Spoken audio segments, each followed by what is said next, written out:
Hey, deserving listeners, it's time for us to continue watching Darcey's story.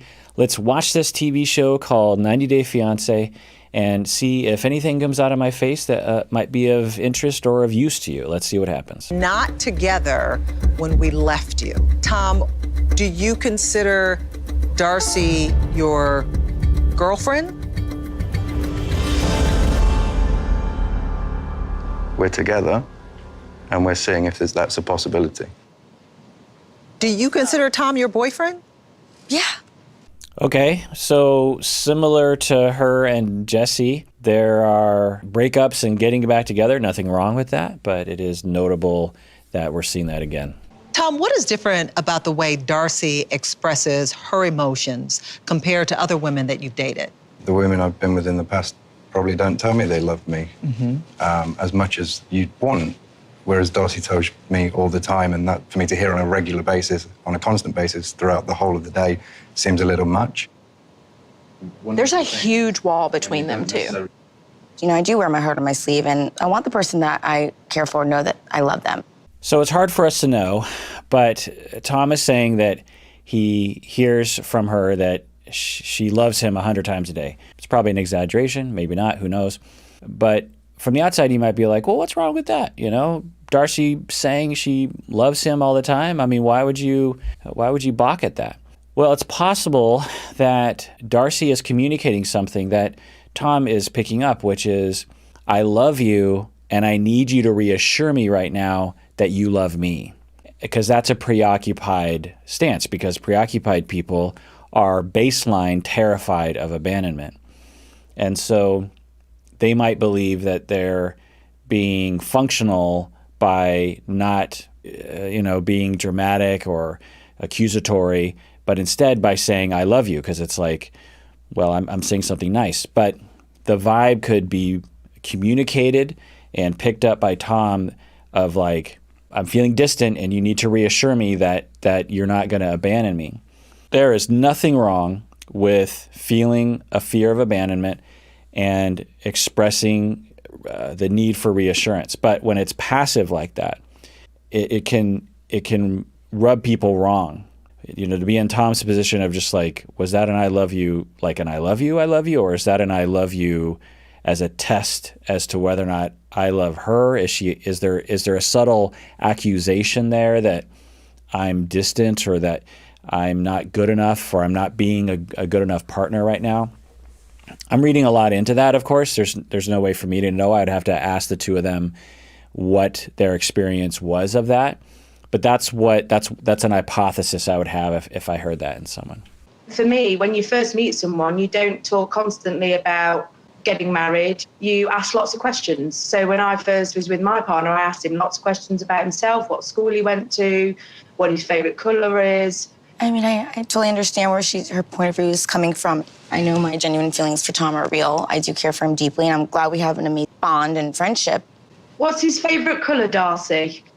I don't know, he probably like... You should know straight away. So although I don't like Emma's approach because she comes across superior and as if she knows everything, and once again, Darcey is left to her own devices to defend herself instead of a partner in Tom saying, sister, hold on, back off.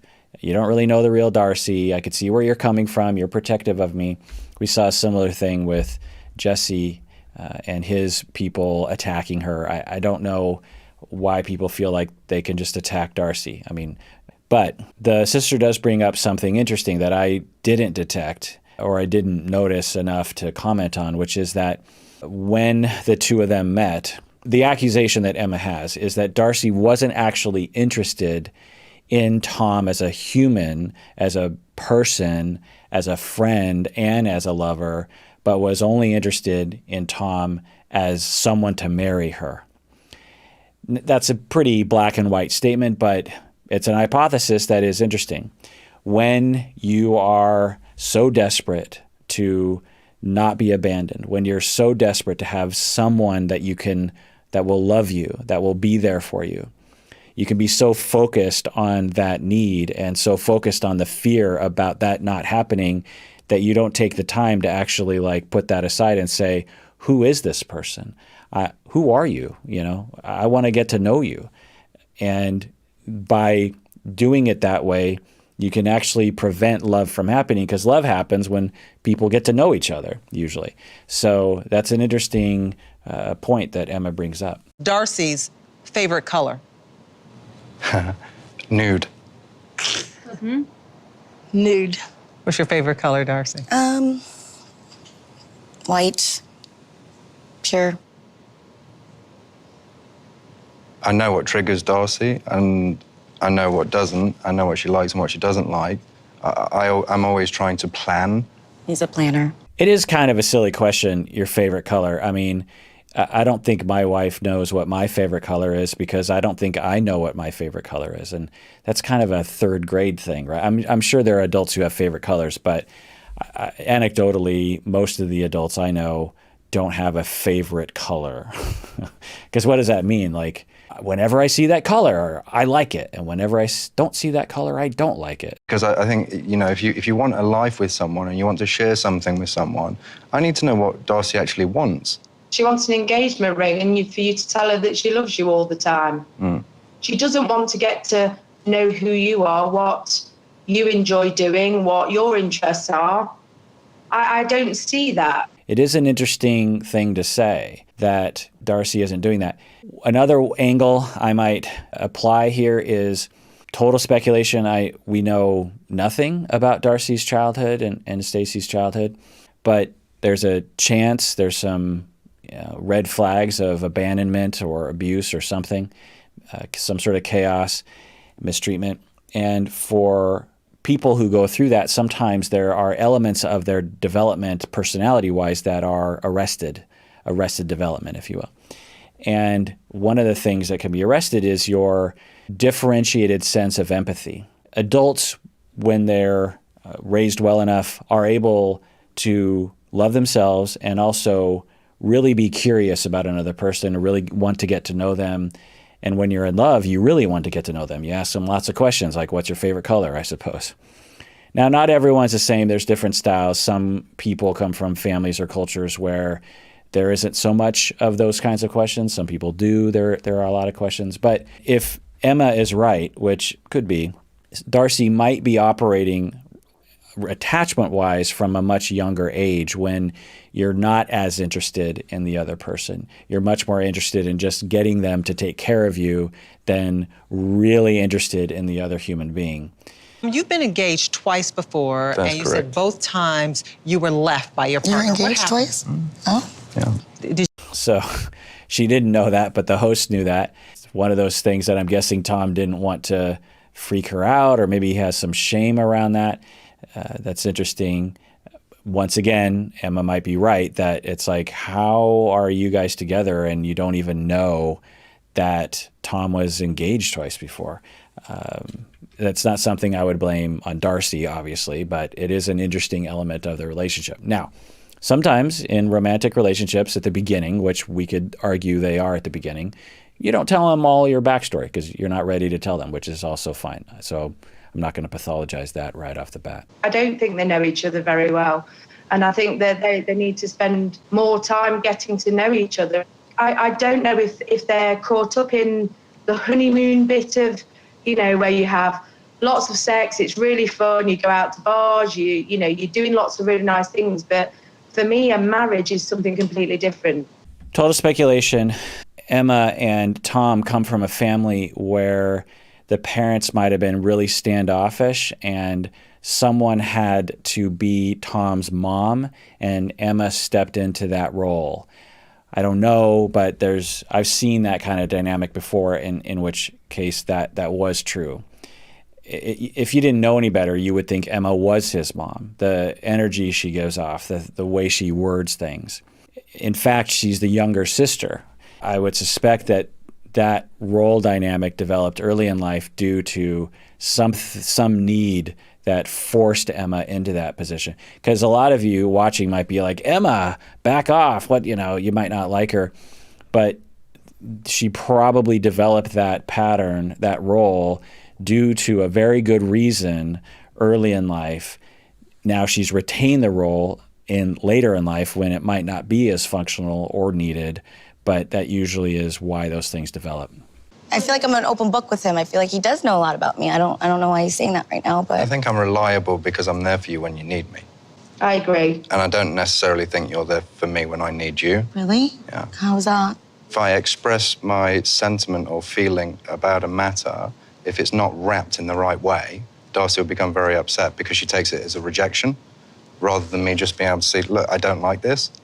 Okay, so that's interesting. Tom is being vulnerable right now. This is probably helpful for their relationship. Hopefully, Tom can be nice about it and own his own feelings. He's blaming Darcey, which is not usually a good sign.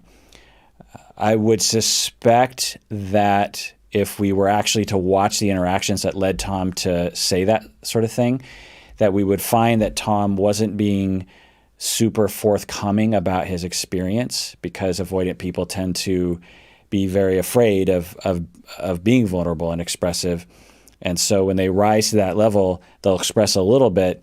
And then when the other person doesn't respond well enough, the avoidant person's like, see, that's why I never express myself, because it never works out because of those past traumas they had about neglect. So let's see how they manage this.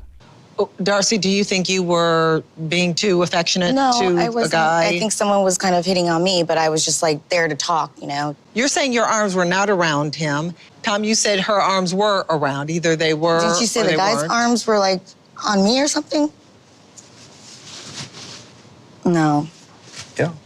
I think I was probably upset about something, so maybe he was like consoling me. So whenever a couple comes into my office and they have completely different stories, I have come to learn that in all likelihood, if you hooked them up to a lie detector test, if one such exists, which there doesn't, then they both would pass that lie detector test. That for Tom, that's the way it looked. And if Darcey were to recreate it from her memory, it would look completely different. And the host is like, well, either it happened or it didn't, so what's going on? Well, as I have found as a couples therapist, that I cannot know what happened at all. It could be either of those. It could be a third option. It could be in between. There's no way to know, because our memories are constructed with emotion involved. And for Tom, when he saw that, he's not saying this, but I'm guessing that he felt jealous, meaning that he was hurt and he was afraid of losing Darcey. And because of that emotion, whatever he saw was seen through that emotion and then encoded. The memory was encoded, distorted from that emotion. It was exaggerated because of the way he felt. And for Darcey, she had a different emotional valence from that situation. It sounds like it was a friend or someone being friendly that she wasn't flirting with. And to her, it doesn't have that kind of energy around it. And so to her, it was this completely innocent thing. And in her memory, they didn't even touch each other. So both could be right. One could be right. They both could be wrong. There could be another option.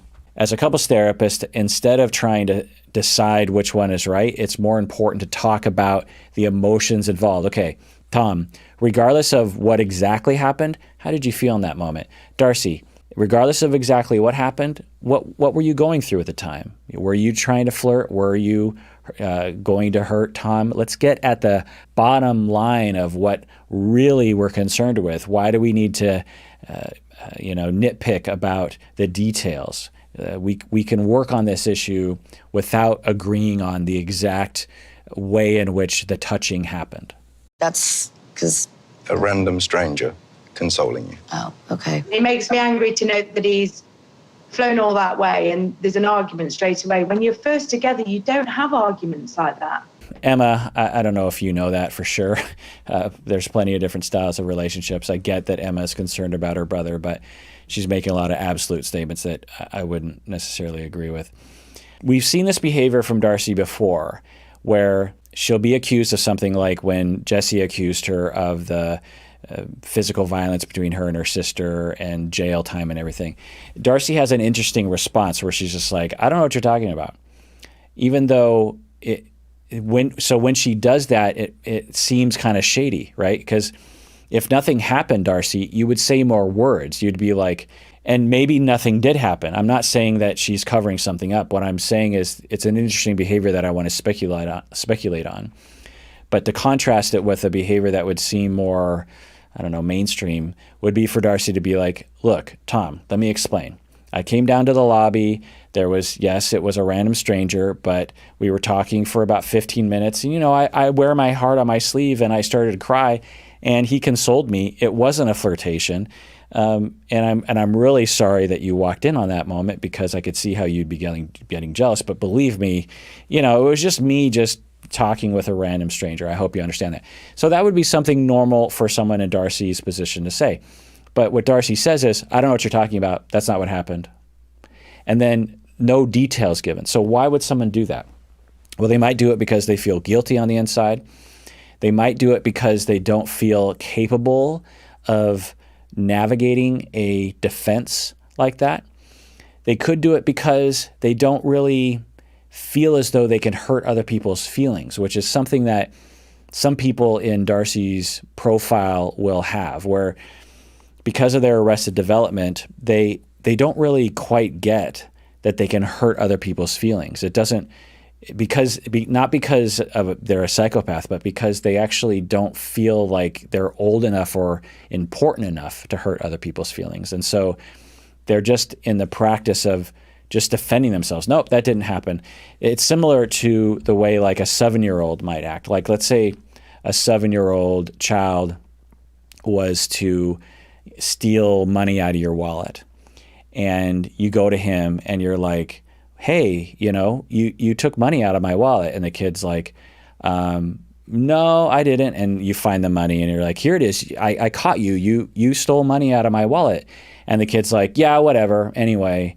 So to a 7-year-old, that would be expected. We might expect a 7-year-old not to have an advanced empathy or care for the adult's feelings.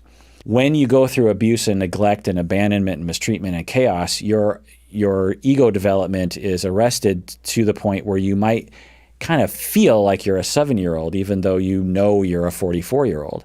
And because you feel like you're a 7-year-old, you're like, well, I can't affect adults either way, even people my own age, like Tom. And so it's not on my radar to try to help him with this situation, because I'm just a lowly old, worthless 7-year-old.